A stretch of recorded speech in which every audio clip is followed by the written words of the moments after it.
네, 안녕하세요. 반갑습니다. 힐링철학원을 운영하고 있는 김동현 원장입니다. 오늘은 좀 어려운 내용을 얘기해 보려고 합니다. 지장간이라는 이야기인데요. 이 지장간은 강의라기보다는, 그러니까 지장간을 제대로 강의하려면 좀 되게 길어요. 그래서 강의라기보다는 좀 지장간의 의미라든가 사용되고 있는 것들, 그래서 지장간이 왜 중요한지, 왜 해석되어야 하는지에 대해서 좀 이야기를 해 보려고 합니다. 자, 일단 지장간이라는 게 뭐냐면, 우리가 이제 천간지지라고 했을 때 천간이라는 걸 하늘의 기운이라고 얘기를 해요. 우리가 흔히 얘기하는 갑을, 병정, 무기, 경신, 임계, 이게 이제 십천간이라고 해서 천간이라고 얘기를 하고요. 자, 지지라는 건 이제 자축, 인묘, 진사, 오미, 신유, 술해라고 해서 12달의 의미를 가지고 있습니다. 자, 그래서 천간과 지지로 구분을 하는데요. 천간이라는 기운은 순수한 기운이에요. 그러니까 하늘로부터 만들어진 순수한 기운이다 라고 얘기를 해요. 그래서 이 천간의 기운의 이 오행의 음양을 나눠서 10개가 돼서 십천간인데요. 얘네들은 뭔가가 섞이는 경우가 없습니다. 그냥 그 의미 자체로 의미들을 다 가지고 있다라고 이제 보시면 돼요. 자, 그러면 지지는 그렇지 않다는 말이냐? 네, 않다는 말입니다. 지지라는 거는 순수한 기운으로 이루어져 있는 게 아니고요. 기운이 섞여 있어요. 어떻게 섞여 있냐면 하늘의 기운이 이 지지라는 곳에 영향을 끼치고 있다. 그래서 12달, 4계절이 이루어진다 라고 보는 게 바로 지지입니다. 그러면 이 지지에 하늘의 기운이 들어있으니 그 하늘의 기운을 가지고 이 지지를 이해해야 한다는 게 바로 지장간이라고 생각하시면 돼요. 한자로 보면 지지에 감추어져 있는 하늘의 기운 또는 지지에 영향을 끼치는 하늘의 기운, 순수한 기운, 이렇게 생각하시면 됩니다. 그래서 이 지장간이라는 건 곧 지지를 설명하는 기운이다 라고 보시면 돼요. 그래서 뭐 강의할 때는 이제 얘기를 하지만요, 이 지지의 지장간을 보면 이 지지를 이해할 수가 있어요. 그러니까 자축인묘 진사오미 신유술해를 그냥 그 지지로 보는 게 아니라 그 지장간까지 보면 이 지지가 이런 의미를 갖고 있겠구나, 이렇게 볼 수가 있는 겁니다. 그래서 지장간을 알지 않고는 지지에 대한 해석 자체가 이루어지지 않는다라고 보시면 돼요. 그러니 그만큼 지장간은 중요한 것이다 라고 생각하시면 됩니다. 그러니까 사주를 보면서 지장간을 보지 않는다면 사주를 보지 않는 것과 동일합니다. 왜? 지장간으로 구성되어 있는데 지장간을 보지 않고 지지를 설명할 수가 없는 거거든요. 그래서 그만큼 지지는 의미가 있다라고 보시면 될 것 같습니다. 자, 그러면 이 지장간은 어떻게 구성이 되어 있냐면, 그러니까 자축인묘 진사오미 신유술해 자체가 계절의 변화잖아요. 그러면 이 계절이 변화할 때 하늘의 어떤 기운들이 뭐 시작을 하거나 끝이 되거나 이렇게 움직이면서 이 계절, 이 달을 만든다라고 보시면 돼요. 그러니까 예로 들자면 임목이라는 것을 예로 들자면, 임목이라는 것은 봄의 시작이죠. 자, 그러면서 또 뭐의 시작이 되냐면 하루의 시작도 되죠. 자, 그런데 이 하루의 시작 중에서 해가 뜬다는 개념을 가지고 있습니다. 그래서 이 임목이라는 것은 목이라는 봄에 해당하는 봄이라는 개념도 있지만 하루의 시작, 태양이 뜬다라는 개념의 병화라는 의미도 가지고 있는 거예요. 그런데 이 임목이 무엇인가 시작하는 거니까 무토라는 베이스 위에서 시작한다, 이렇게 얘기할 수가 있는 겁니다. 그러니까 이 임목은 봄의 시작이자 하루의 시작, 태양이 뜨는 시작이다 라고 얘기하는 거야. 그게 바로 임목이라는 의미입니다. 그러니 임목을 보면 그래, 봄이 시작하는 것도 있지만 하루가 시작하는 것도 있겠구나. 그래서 임목이 활동적이고 역동적이면서 무엇인가를 시작하려고 하는 마음을 갖겠구나, 이렇게 해석을 해야 이 임목의 이 역마구나, 이렇게도 다 이해가 되는 거겠죠. 그리고 뭐든지 시작이 돼야 되니까 임목은 강하겠구나 라고도 해석이 되어지겠죠. 그러니 인목이 호랑이가 움직이는 것처럼, 호랑이가 걸어 나오는 것처럼 강력해 보인다 라고도 얘기하겠죠. 그래서 이런 의미를 이 지장간으로서 이해를 해야 이 인목을 제대로 이해할 수 있다, 이렇게 생각하시면 됩니다. 자, 또 하나 암합과 암충이 있는데요. 이거는 조금 어려운 얘기일 수도 있습니다. 하늘의 기운이 갑을병정 무기경신 임계가 합이 되기도 하고 충이 되기도 하거든요. 그러니까 잘 맞기도 하고 부딪히기도 한다, 이렇게 보시면 되는데, 이 지지에 숨어있는 지장간끼리도 얘도 천간이니까 합하기도 하고 충하기도 하겠죠. 잘 맞기도 하고 다투기도 하겠죠. 이 부분을 해석해야지 이 지지가 어떤 부분에서 잘 맞는 거고 어떤 부분에서 안 맞는지를 해석할 수 있다라는 개념으로 보시면 됩니다. 그래서 보통 우리가 이제 좌우묘유, 인신사에 진술충미, 이런 칠살이라고 해서 충이 있어요. 이 충은 지장간이 무조건 충합니다. 충하지 않는 칠살은 없어요. 이 지지의 충은 지장간의 충을 같이 의미하고 있습니다. 지지가 충했다면 지지만 충하는 게 아니라 반드시 지장간도 충한다.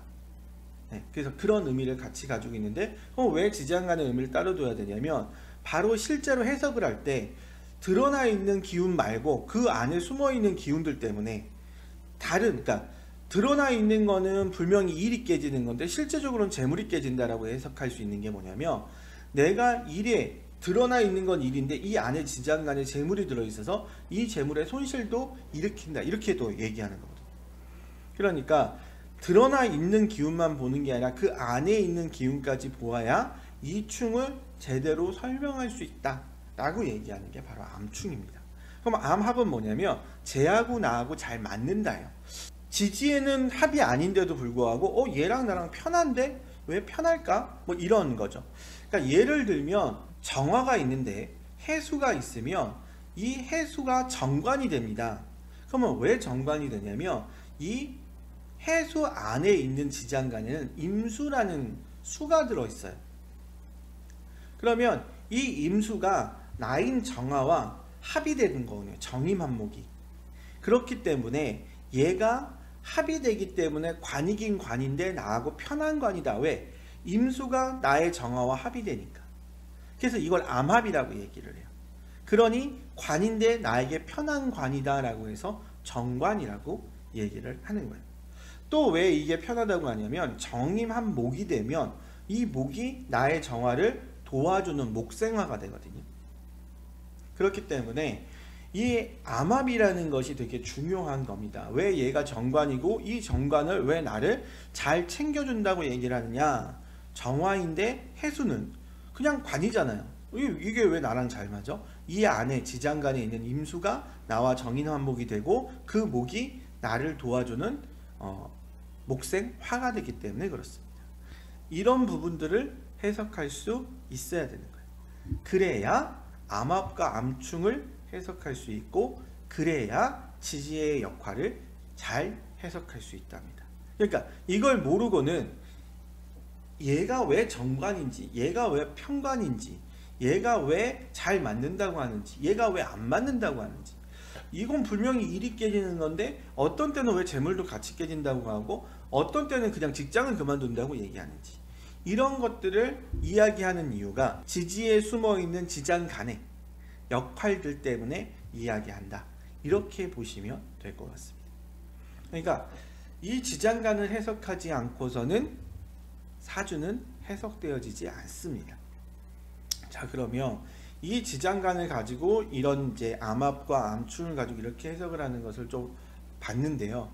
이게 조금 더 복잡하게 들어가다 보면 대운과 세운과 그 다음에 나의 사주, 이렇게 세 개의 지장간의 역할까지도 다 합쳐서 봐야 되는 거죠. 근데 참 희한한 게 제가 사주를 시작한 게 한 10년 정도 됐습니다. 10년을 꽉 채우지는 못했지만 거의 한 그 정도 됐는데요. 제가 사주를 처음 볼 때만 해도 사주를 어느 정도 봤다고 하는 사람들은 지장간이라는 단어를 다 아셨어요. 그때 한 5, 60대 분들은 지장간이라는 단어를 다 아셨거든요. 근데 요즘 오시는 분들은 나이가 좀 있으시든 어리든 간에 지장간이라고 하면 전혀 이해를 못 하시더라고요. 그러니까 아예 의미를 모르시더라고요. 그래서 그만큼 지금 사주를 보고 있는 그 사람들이 사주에 대한 설명을 너무 안 하고 있는 게 아닌가. 그러니까 옛날에는 너무 어렵게 해서 문제였다면 지금은 너무 안 하고 있는 게 아닌가. 그러니까 이 지장간을 해석하지 않고 사주를 해석할 수가 없는데, 이 지장간이라는 말을 안 한 것이 아니라 아예 지장간의 의미를 해석하는 데가 많지 않아요. 그런데 이 지장간이라는 의미를 해석하지 않고는 사주 해석이 안 돼요.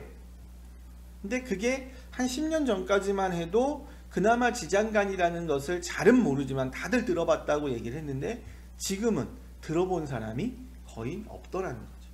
그러니까 그만큼 사주를 해석하는 사람들이 실제로 뭘 해석해야 되는지 잘 모르고 해석을 하고 있는 게 아닌가라는 좀 걱정이 들기도 합니다. 저는 뭐 학자라면 학자기 때문에 이렇게 다른 데에 가서 제 사주 해석을 듣거나 그럴 일이 거의 없어요. 그래서 다른 분들이 해석하는 걸 잘 몰라요. 솔직히 말씀드리면. 그 다음에 뭐 방송이나 이런 거에서 사주 해석하는 것도 잘 안 보거든요. 왜냐면 속 터져서 잘 안 보는데, 근데 가끔 가다 보면 지장간을 해석하는 거는 거의 못 본 것 같아요. 자, 그러면 지금 세태가 그런 거 아니냐라고 얘기할 수는 있는데요. 제가 이제 저희 대학에서 이제 동호회 활동이 있어요. 그러니까 사주 보는 사람들이겠죠. 그 사람들이 일종의 뭐 세미나 같은 걸 하는데, 거기서는 지장간을 가지고 다 해석을 하거든요. 근데 그게 당연한 거라서 당연히 그렇게 지장간을 가지고 해석을 해서 뭐 남자가 바람이 난다거나 여자가 바람이 난다거나 이런 얘기를 하는데, 좀 그걸 보고 있다 보면 저 지장간을 저렇게까지 해석하는 건 좀 과하지 않나 라는 생각이 들 정도로 지장간을 너무 강력하게 해석을 하는데, 그 정도까지는 아닌데 아예 해석을 안 하는 건 이것보다 더 문제가 있어요. 그럼 도대체 해석을 못 하는 거예요. 그래서 좀 그런 부분이 있어서 지장간의 좀 의미나 구성, 그 다음에 아마맘춤과 역할과 해석들을 좀 설명을 드려야 할 부분이 있을 것 같아서 조금 어려운 부분일 수도 있습니다만은 오늘 이렇게 이야기를 좀 해봤습니다. 좀 이해가 안 가시는 분들이 좀 많이 있을 것 같아요. 그런데 이제 좀 찾아보시고, 제 강의에서도 아마 지장간에 대한 강의가 있을 겁니다. 지금처럼 하는 게 아니라 그냥 학술적으로 지장간을 해석해 놓은 게 있을 걸로 기억이 되는데, 그걸 좀 보시면 더 좋지 않을까라는 생각이 듭니다. 자, 여기까지 유익하셨다면 구독과 좋아요, 알림 설정 부탁드리고요. 이 동영상을 보시는 모든 분들 항상 행복하시고 하시는 일 다 이루시기를 간절히 기원드리겠습니다. 감사합니다.